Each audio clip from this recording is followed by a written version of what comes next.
everyone, welcome to our channel Knowledge Hub. Friends, subscribe to our channel and click the bell icon for the latest update. As you know, we will deal with operating system class, and the class number is a sixth, as we had discussed the fifth class of operating system before. This is the class 6 where we are discussing unit 2 here. Unit 2 के small questions जो 2 marks possible questions है वो हम last class में already deal कर चुके हैं.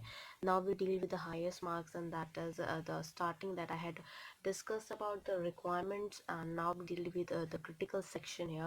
What were the critical section and that related topic, that the entry section, exit section, remainder section, solutions for the critical section, the requirements for the critical section, all these we will discuss here. But before, अगर आप हमारे channel first time देख रहे हो या अभी तक आपने हमारे चैनल को सब्सक्राइब नहीं किया है, इट्स अ ह्यूज रिक्वेस्ट कि आप हमारे चैनल को सब्सक्राइब करो सो दैट हम जो भी वीडियोस डालें वो आपके पास सबसे पहले पहुंचे. एंड सेकेंडली, अगर आपको हमारा वीडियो अच्छा लगे तो प्लीज़ हमारे वीडियो को लाइक, शेयर और सब्सक्राइब करो सो दैट ज़्यादा से ज़्यादा लोग के पास वीडियो पहुंचे और ज़्यादा से ज़्यादा लोग इसका इतना यूटिलाइजेशन कर सकें. जैसे कि मैंने बताया, solutions of critical sections discuss करेंगे, उसके बाद हम requirements of critical section, mutual exclusion discuss करेंगे. Then of course test and set operation, जो कि मैंने 2 मार्क्स में आपको बताया था, टेस्ट एंड सेट हार्डवेयर के बारे में, वो भी डिस्कस करने वाला है. सो all in one, this is an important lecture. You can go through with the subscribe button, and even though you can like, share and subscribe our channel. Now talking about the critical section, the first topic for the session as well. A critical section is a block of code that only one process at a time can execute.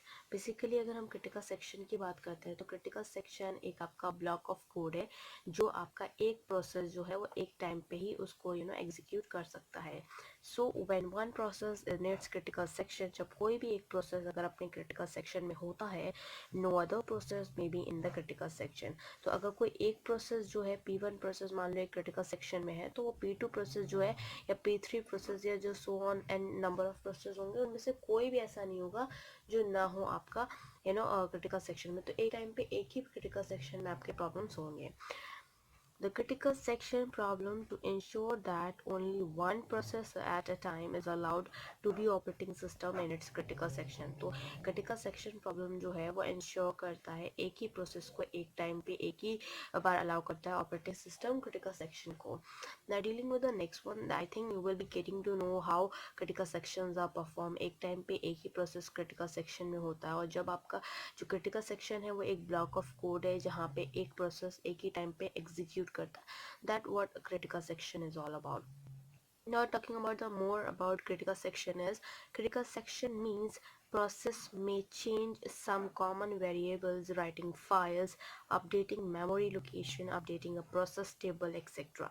तो critical section जो है उसका मतलब ये भी होता है कि जो process है वो change भी हो सकता है एक some common variable के लिए, या writing जब आप फाइल लिख रहे हो तब, या फिर जब अपडेट कर रहे हो मेमोरी को तब, अपडेट कर रहे हो मेमोरी लोकेशन तब भी हो सकता है, अपडेट कर रहे हो कोई प्रोसेस टेबल को तब भी हो सकता है. When a process is accessing shared modifiable data, it is set to be in a critical section. तो अगर आप कोई process को access कर रहे हो, shared modify कर रहे हो data को, तो it is set to be in a critical section here. Now we are talking with the next one that we have here is the next point, that each process taking permission from an operating system to enter into the critical section, the structures of process is as follows. तो basically हर एक जो process होता है वो आपका permission लेता है. क्यों लेता है permission? क्योंकि operating system से permission लेगा तभी वो critical section में operate कर सकता है. और जो उसके structures हैं कि वो जो routes को follow करता है, that we have here is, there are the 3 permissions that they have to take. The process structure of process has been taken. The first one is entry section. Entry section लेता है. Second is your remainder section, and the third one is exit section. मतलब पहले entry करेगा, फिर remainder section में जाएगा, then फिर exit करेगा, तो exit section होगा. It means entry section, remainder section and exit section. Now entry section, remainder section and exit sections क्या होते हैं, that we have to deal with. Entry section की अगर हम बात करते हैं तो entry sections आप देख सकते हो, it is a block of code executed in the preparation for entering the critical section. तो ये आपका entry section जो है वो एक block of code है जो कि execute करता है कब एग्जीक्यूट करता है जब आप उसकी प्रिपरेशन कर रहे हो entering the critical section. Critical section में एंटर करने से पहले आप जो उसकी प्रिपरेशन कर रहे होते हो तो तब आपका कोड जब एग्जीक्यूट होता है तो वो आपका एंटर सेक्शन होता है। Now dealing with the next one that is your exit section. Here exit section क्या होता है? The code executed upon leaving the critical section. तो एग्जिट सेक्शन क्या होता है? जब कोड आपका एग्जीक्यूट हो जाता है और क्रिटिकल सेक्शन को वो लीव करता है तब वो उसका एग्जिट सेक्शन होता है। Now the next one is your remaining section. Reminder section जिसे कहते हैं। रिमाइंडर सेक्शन क्या होता है? That reminder section is rest of the code is in the reminder section. तो बेसिकली एंट्री सेक्शन में एंट्री वाला रहता है, एग्जीक्यूशन के पहले जो प्रिपरेशन रहती है।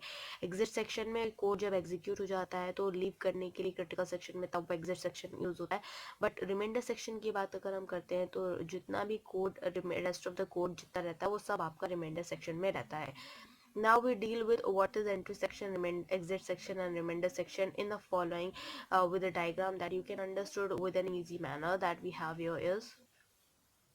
So as of you can see that this is a diagram, this is the entry section here, this is the remainder section, this is a critical section as well as this is the exit section.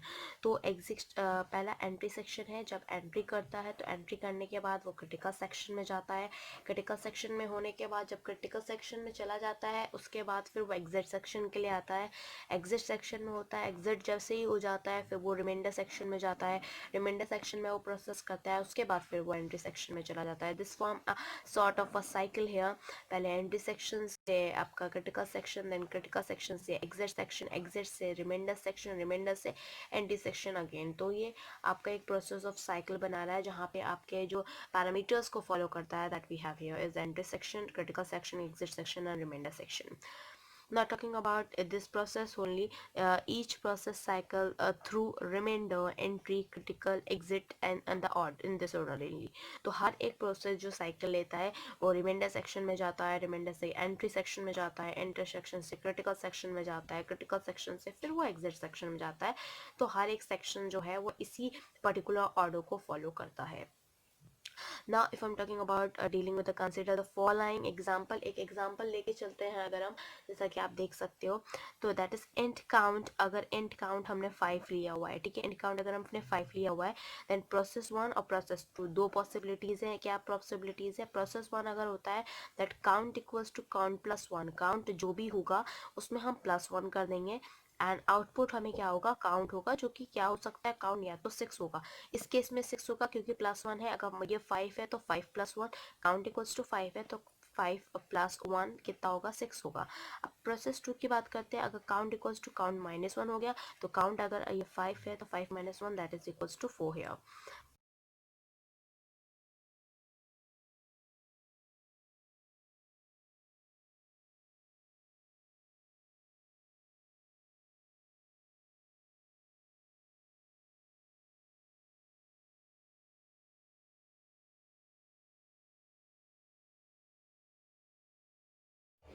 So as of अगर count plus 1 होता है तो that means 5 plus 1 that is 6।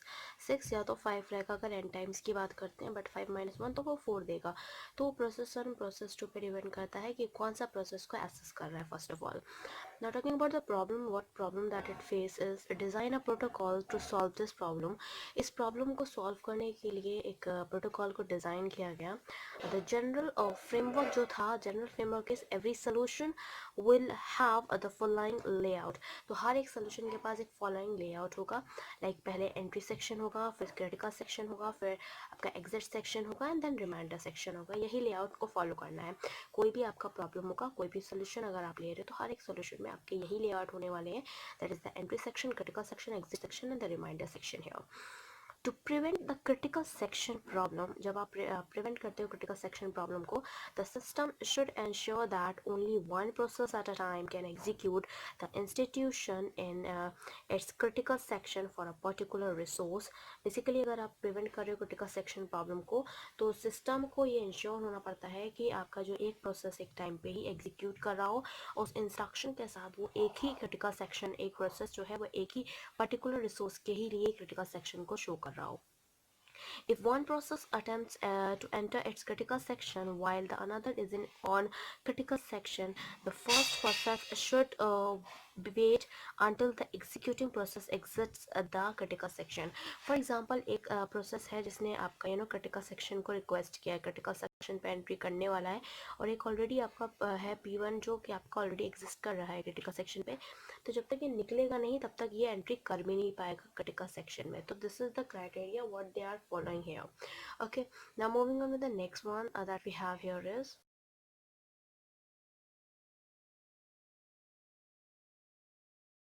तो as of you know that कि process one जब तक कि critical section से निकलेगा नहीं तब तक जो नेक्स्ट प्रोसेस होगा वो तब तक एग्जिट भी एंटर नहीं कर सकता क्रिटिकल सेक्शन में, क्योंकि जैसा कि मैंने आपको हर बार बताया कि एक टाइम पे एक ही प्रोसेस जो होगा वो क्रिटिकल सेक्शन पे होगा। Talking about the next point that if the process is critical section terminate by any reason, अगर प्रोसेस जो कि क्रिटिकल सेक्शन पे है ऑलरेडी अगर वो टर्मिनेट हो जाता है किसी भी रीज़न से, then the operating system must release mutual exclusion so that other process में एंटर्स देयर क्रिटिकल सेक्शन। तो अगर कोई एक प्रोसेस है जो कि ऑलरेडी क्रिटिकल सेक्शन में था बट किसी भी रीज़न से वो टर्मिनेट हो जाता है, ख़त्म हो जाता है, हट जाता है, तो ऑपरेटिंग सिस्टम जो है वो आपका म्यूचुअल एक्सक्लूजन रिलीज़ कर देता है, जिसकी वजह से जो दूसरा प्रोसेस है वो आपका क्रिटिकल सेक्शन के अंदर एंटर कर सकता है। नाउ अब इस क्रिटिकल सेक्शन की क्योंकि प्रॉब्लम से हमने देख ली what is critical section and what are the problem that we are facing and that general framework also we had discussed here. But now we deal with the solutions of critical section here. The solution of critical section, क्या क्या solutions हैं जो कि हम देख सकते हैं critical section से related, that we have here is solution to critical section problem must satisfy the mutual exclusion progress and bounded weighting parameters.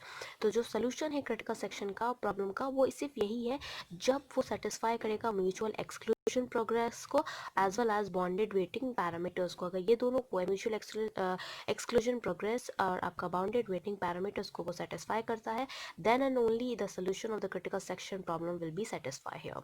Now talking about the next point, that is software and hardware solution to the critical section problem is available. As of that we are discussing.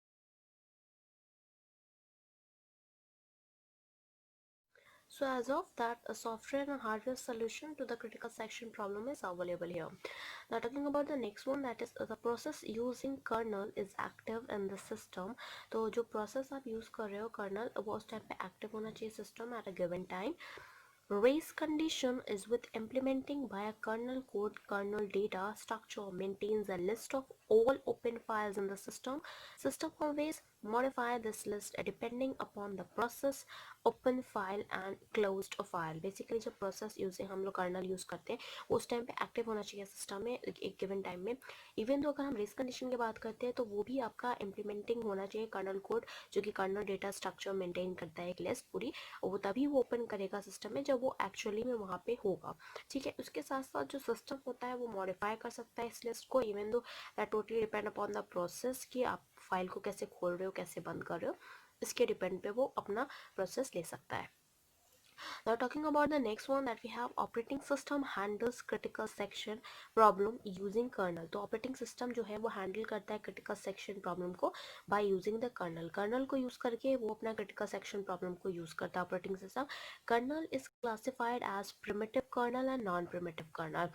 अब kernel की बात करती हूँ तो kernel जो है वो आपके दो तरह के होते हैं, एक होता है primitive और एक होता है नॉन प्रिमिटिव। तो non primitive, primitive and non primitive kernel होते हैं। आप जानेंगे कि प्रिमिटिव कर्नल क्या होते हैं और नॉन प्रिमिटिव कर्नल क्या होते हैं। Now we have to go through with that. So primitive kernel क्या होता है? Primitive kernel, if the process running in kernel mode then also it is a primitive. तो प्रिमिटिव कर्नल तब होता है जब प्रोसेस आपका रन करता है कर्नल मोड में। अगर आपका प्रोसेस जो है वो अगर कर्नल मोड में रन कर रहा है तभी आप उसे प्रिमिटिव कर्नल कह सकते हो। तो प्रिमिटिव कर्नल क्या होगा? You can define that primitive kernel is the process running in the kernel mode, then also it is primitive, that you can say that primitive kernel. Now talking about the non-primitive kernel, non-primitive kernel क्या होता है? It does not allow process to be preempt. Basically जो non-primitive kernel होता है वो allow नहीं करता process को कि वो preempt हो। तो कर्नल दो तरह के होते हैं, कर्नल का यूज़ करके ही ऑपरेटिंग सिस्टम जो है वो क्रिटिकल सेक्शन प्रॉब्लम को डील करता है, सॉल्व करता है, हैंडल करता है। कर्नल दो तरह के होते हैं, प्रिमिटिव होता है, नॉन प्रिमिटिव कर्नल होता है। प्रिमिटिव कर्नल होता है तो वो प्रोसेस जो रन करता है कर्नल मोड में और उसके वो आपके उसका प्रिमिटिव भी होता है। नॉन प्रिमिटिव कर्नल प्रोग्रामर जो होता है उसके पास वो प्रोसेस को अलाउ ही नहीं करता कि वो प्रिमिटेड हो सके, ठीक है। दीज वर द कैटेगराइजेशन और the solution of the critical section here. Now moving on with the next one that we have here with reference to the critical section as well. They're talking about the requirement of mutual exclusion here.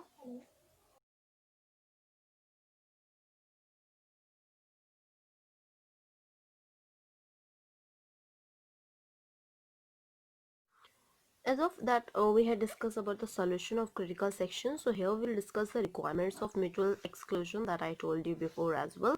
What are the requirement of mutual exclusion that you have to be very important. You have to learn all these points because these can ask be in your examination paper. Then you can also write the requirements of mutual exclusion.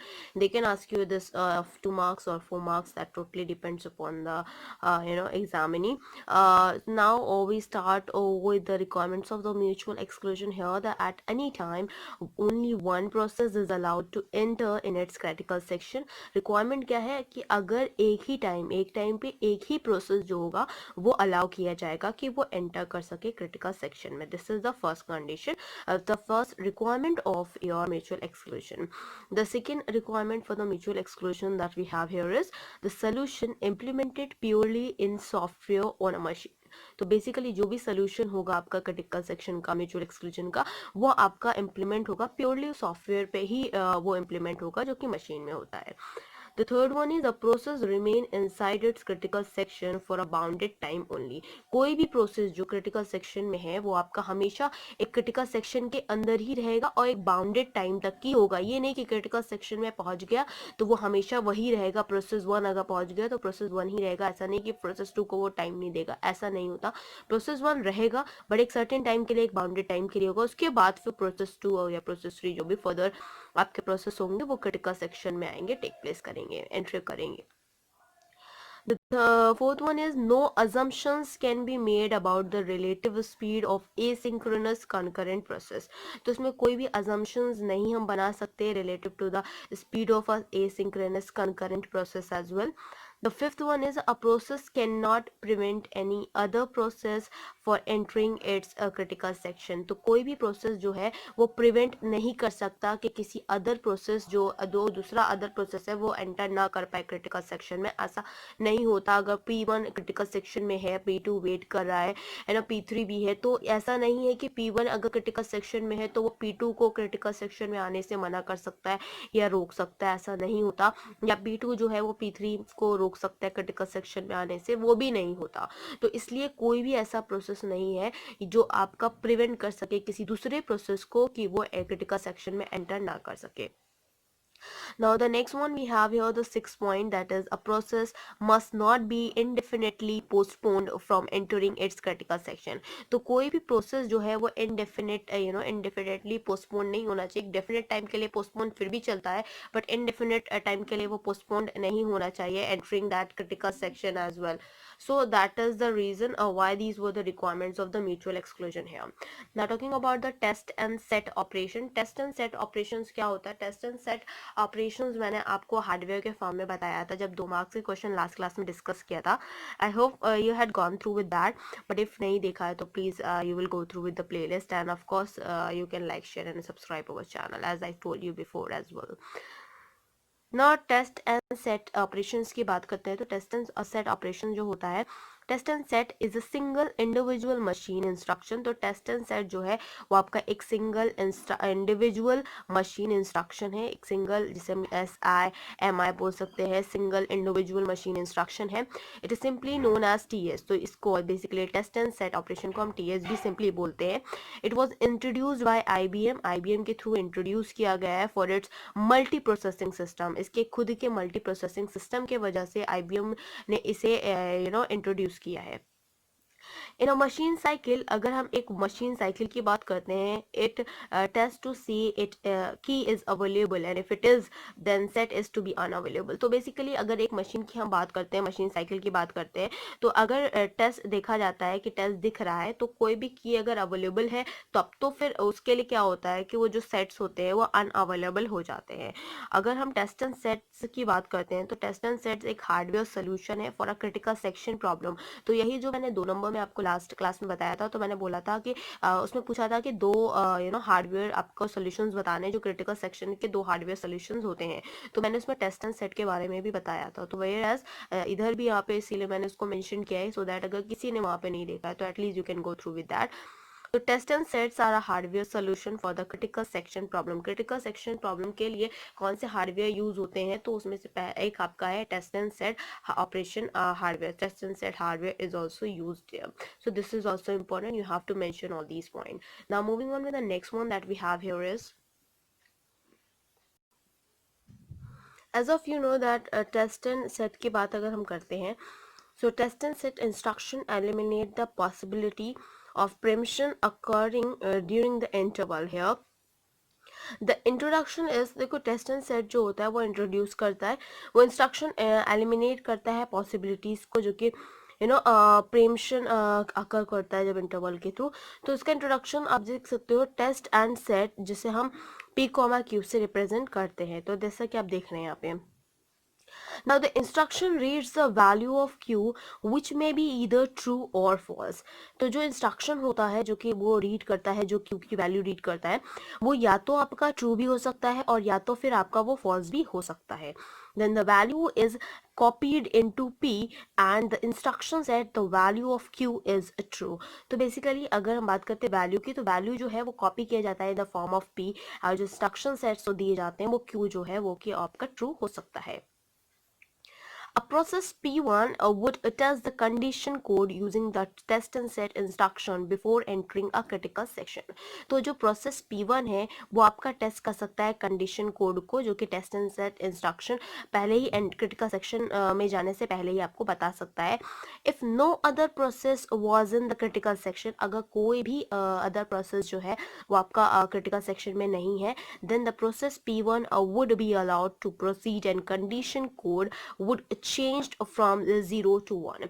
तो मान लो अगर कोई भी process है, मान लो ये process है, तो कोई भी अगर क्रिटिकल सेक्शन में नहीं है, इसका मतलब है जो P1 प्रोसेस कर रहा होगा क्रिटिकल सेक्शन में आने के लिए, पहले तो जीरो वैल्यू होगी क्योंकि अभी तक की कोई क्रिटिकल सेक्शन में था नहीं, बट जैसे ही वो P1 क्रिटिकल सेक्शन के अंदर आएगा, वैसे ही जीरो से लेके आपकी वैल्यू 1 इंक्रीज कर जाएगी। This is the process that what the test and set is performed.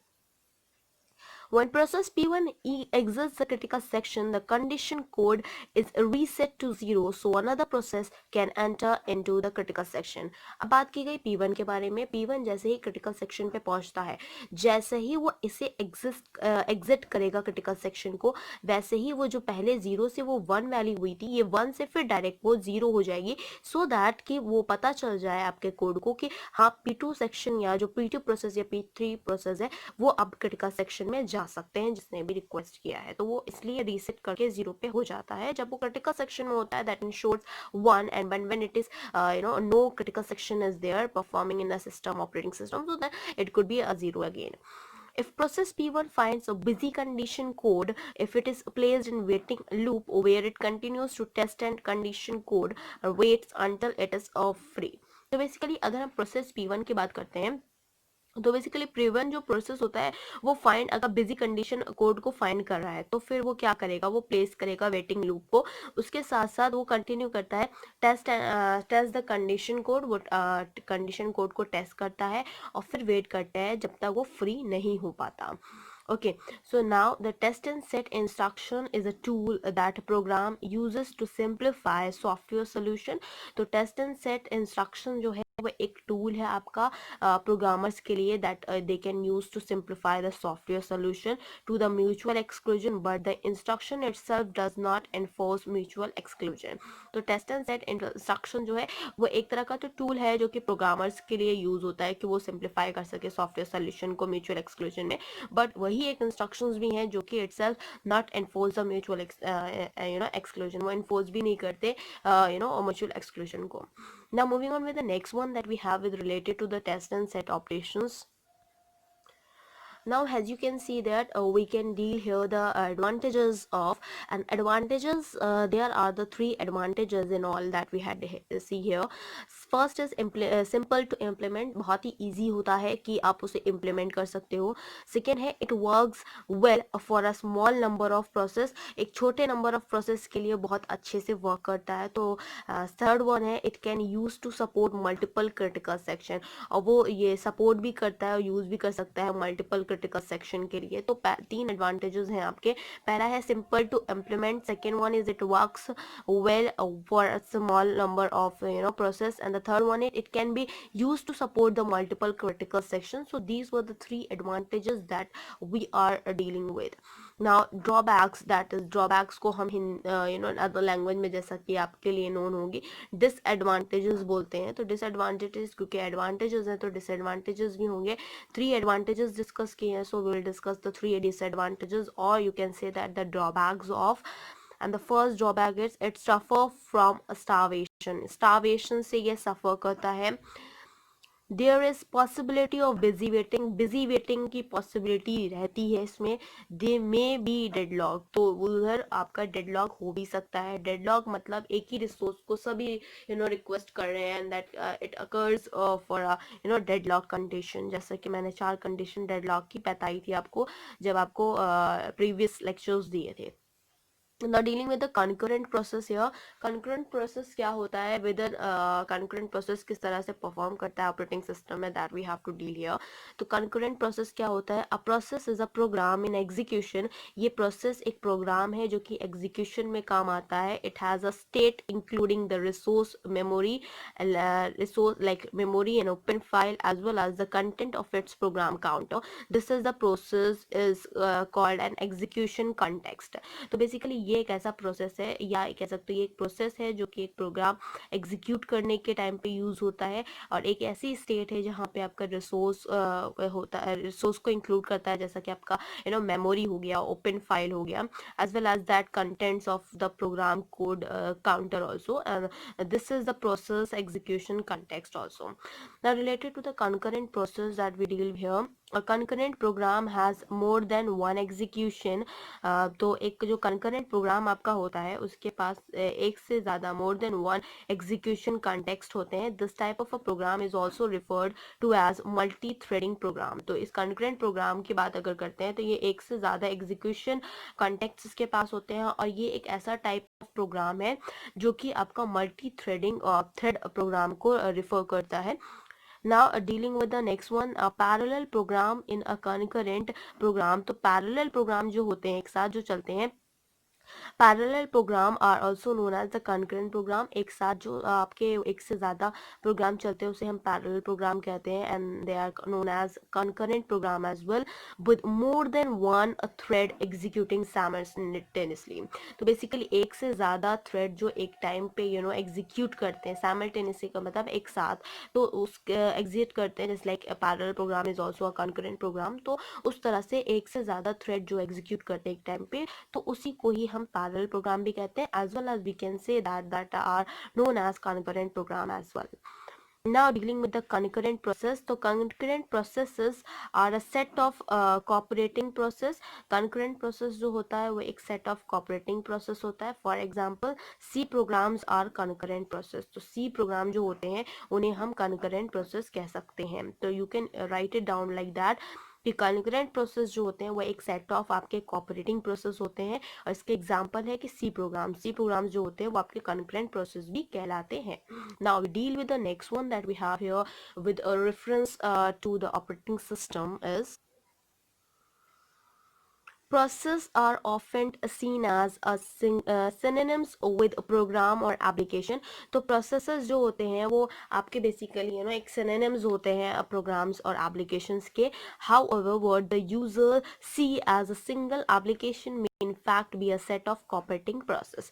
तो basically जो users होते हैं वो आपके देखने को मिलते हैं कि जैसे single applications अगर use हो रहे हैं, अगर set of cooperating process use हो रहे हैं, तो उसके हिसाब से वो उसके synonyms होते हैं. synonyms is like just similar to होते हैं, जो like एक ही way के एक ही pattern के follow करते हैं, then we are known as that synonyms here. The next one is your to facilitate communication between the processor. आप जब फैसिलिटेट करते हैं ना communication between the processor, most operating system support inter process communication. तो बहुत ज़्यादातर आपके जो ऑपरेटिंग सिस्टम होते हैं वो आपके इंटर प्रोसेस कम्युनिकेशन को ही सपोर्ट करते हैं, जिसे हम आईपीसी बोलते हैं, inter process communication resource such as pipe and socket. Pipes और सॉकेट जिसके एज एग्जांपल है. IPC, that is inter process communication, is used not just for the communication. तो IPC जो inter process communication है वो आपका इस तरह से यूज होता है, नहीं ये नहीं कि सिर्फ communication के लिए, but between the process on the same time, but processors on the different system as well. तो बेसिकली कम्युनिकेशन के लिए यूज होता है. प्रोसेस एक सेम सिस्टम में अगर प्रोसेस हो रहा है तब भी, और जब प्रोसेस आपके डिफरेंट सिस्टम्स में हो रहे हैं तब भी, तो वो उसको भी प्रोसेस यूज करता है. IPC, inter process communication, that what we are dealing with. Now talking about the resource here. Resources क्या होते हैं?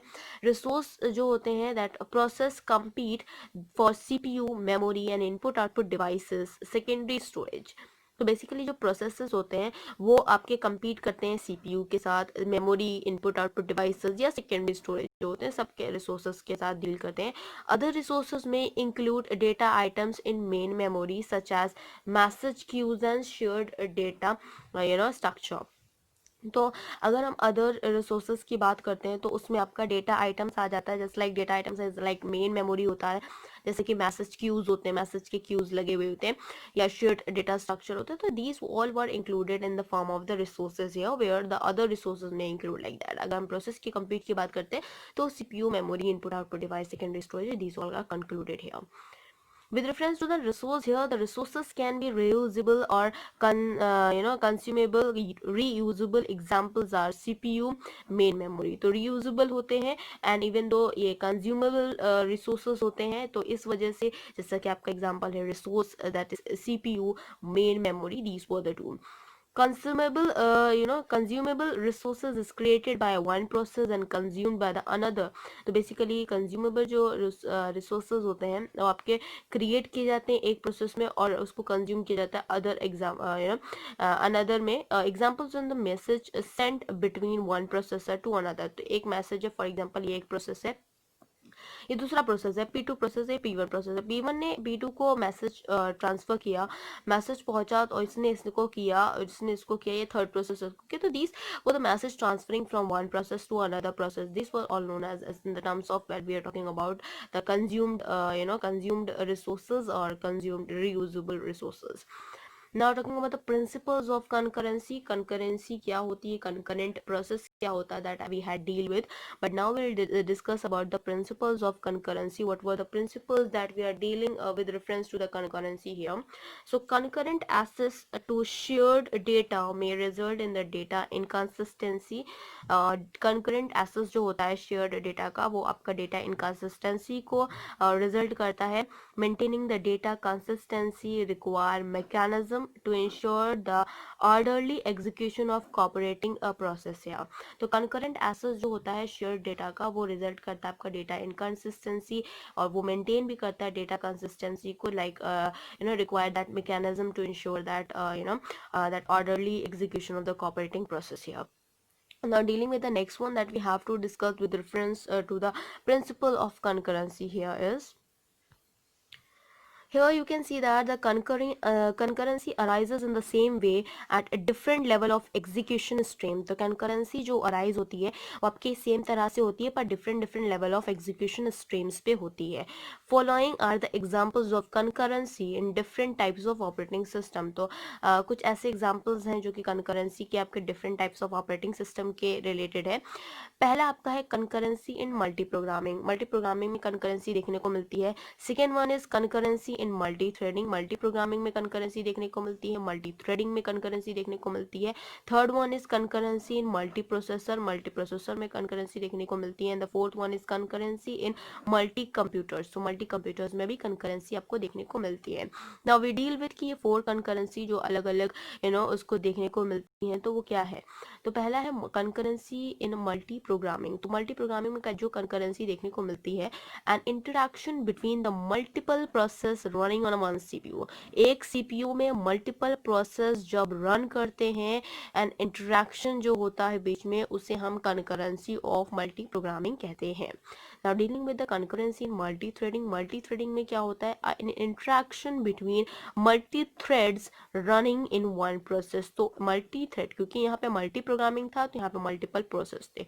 यहाँ multi-threading है तो यहाँ पे multiple threads हैं जो कि रन करते हैं एक ही प्रोसेस में. यहाँ पे एक CPU में रन करते थे, यहाँ पे एक ही प्रोसेस में रन करते हैं. Third one is concurrency in multi processor. Multi processor का मतलब है N interaction between the multiple CPU running process और थ्रेड. प्रोसेस और थ्रेड में रन कर रहे हैं, मल्टीपल CPU है यहाँ पे. ओके, तो मल्टी प्रोसेसर में हो गया. फोर्थ वन आपका है कंकरेंसी इन मल्टी कंप्यूटर्स. मल्टी कंप्यूटर्स में क्या होता है? N interaction between a multiple computer running distributed process और थ्रेड. डिस्ट्रीब्यूटेड प्रोसेस और डिस्ट्रीब्यूटेड थ्रेड में मल्टीपल कंप्यूटर्स जो रन करते हैं उन्हें हम मल्टी कंप्यूटर्स कहते हैं. तो इस तरह से आप इसको अगर इसके एक इंटरेक्शन है between such and such in one end process, one end process, one CPUs, one threads, or one distributed process or thread in a computer. So as the conclusion that we are revising here, that concurrency in multi-programming की बात करती हूँ अगर, तो interaction between multiple process running on one CPU, you can write that. concurrency in multi-threading की अगर हम बात करते हैं, interaction between multiple thread running in one process. Third वाले की बात करते हैं concurrency in multi processor की, तो an interaction between multiple CPU running process on thread, multiple process onto the thread. And the fourth one is concurrency in multi computers. तो concurrency on multi computers की बात करते हैं तो एक interaction between है multiple computers that are running on the distributed process or a thread here. Now dealing over the next one that we have here is Java is a concurrent programming language. तो Java जो एक language है वो आपका concurrent programming language है, that you have to be remind that. Now the next point for the reference to this only, the process synchronization is required in uniprocessor system. तो process synchronization जो होता है वो required होता है uniprocessor system में, multiprocessor system and network. तो process synchronization required होता है uniprocessor system में, multiprocessor system में और network में. If more than one thread exists in a system, अगर एक से ज़्यादा thread आपके exist करते हैं system में at a same time, एक ही same time में, then the thread are said to be concurrent. तब वो thread जो होते हैं उन्हें हम concurrent कहते हैं. Synchronization problem can arise where two or more concurrent processes are use any shared resource. तो synchronization problem जो होती है वो आपके ऐसे आकर तभी करती है जब आपके दो या दो से ज़्यादा जो concurrent process होते हैं वो एक shared resource को use कर रहे होते हैं. ठीक है, तो basically in all total we can say that कि जो प्रोसेस सिंक्रोनाइजेशन होता है उसको रिक्वायर्ड होती है यूनिप्रोसेसर सिस्टम्स की, और जो मल्टी प्रोसेसर सिस्टम्स होते हैं और नेटवर्क्स होते हैं इन सब की रिक्वायरमेंट होती है. पर एक से ज़्यादा अगर थ्रेड हो जाते हैं ना, एक या एक से ज़्यादा जो थ्रेड अगर एग्जिस्ट करते हैं सिस्टम में एक सेम टाइम पे, तो वो जो थ्रेड होते हैं उन्हें हम कनकरेंट बोलते हैं. सिंक्रोनाइजेशन जो प्रॉब्लम आती है वो आपकी बेसिकली जब दो या दो से ज़्यादा कनकरेंट प्रोसेस होते हैं तो they use to share the resource. अब नेक्स्ट पॉइंट बोलते हैं cooperating process. Cooperating process share the logical address space. तो जो कोऑपरेटिंग प्रोसेस होते हैं वो आपका शेयर करते हैं लॉजिकल एड्रेस स्पेस को. So all in one we had discussed all about the operating system here, and here all a conclusion with till the concurrent process, and then we had discussed all about the the principles, the need of concurrency process की बात अगर हम करते हैं तो that all we have to discuss here. First of all अगर आप हमारे चैनल फर्स्ट टाइम देख रहे हो या अभी तक आपने हमारे चैनल को सब्सक्राइब नहीं किया है, इट्स अ ह्यूज रिक्वेस्ट कि प्लीज़ हमारे चैनल को लाइक शेयर और सब्सक्राइब करो सो दैट हम जो भी वीडियोस डालें वो आपके पास सबसे पहले पहुंचे. एंड सेकेंडली अगर आपको हमारा वीडियो अच्छा लगे तो प्लीज़ हमारे वीडियो को लाइक शेयर और सब्सक्राइब करो सो दैट ज़्यादा से ज़्यादा लोग के पास वीडियो पहुँचे और ज़्यादा से ज़्यादा लोग इसका यूटिलाइजेशन भी कर सकें. उसके साथ साथ थैंक्स फॉर ऑल दो subscriber those who had subscribed our channel before so that we can reach more than 1000 subscriber. Thanks to all of you because आपके बिना ये impossible था. And please keep supporting us. Please like, share and subscribe our channel so that many and maximum people can get the information at once, and even though you can also enjoy the video what you required of, and you can also comment on a comment section that whatever the video you are required of, और आपको जो भी subject पढ़ना है. बहुत सारे बच्चे उस पर रिप्लाई करते हैं कि हमें ये सब्जेक्ट पढ़ना है, हमें इस सब्जेक्ट की नोट्स चाहिए. तो जिनका मैंने ऑलरेडी मैंने जिन्होंने कहा है मोस्ट ऑफ द 95% लोगों का मैंने ऑलरेडी दे दिया है जो उनकी रिक्वायरमेंट थी, बट जो 5 रिमेनिंग% है, सो प्लीज़ डोंट वरी, मैं आपका भी एग्जाम से पहले उसको आपको प्रोवाइड कर दूंगी. But keep supporting us, this is the request that from my side. Thank you. Hope you enjoy this video. If you like this video, please give a thumbs up and give a suggestion on a comment box. Thank you.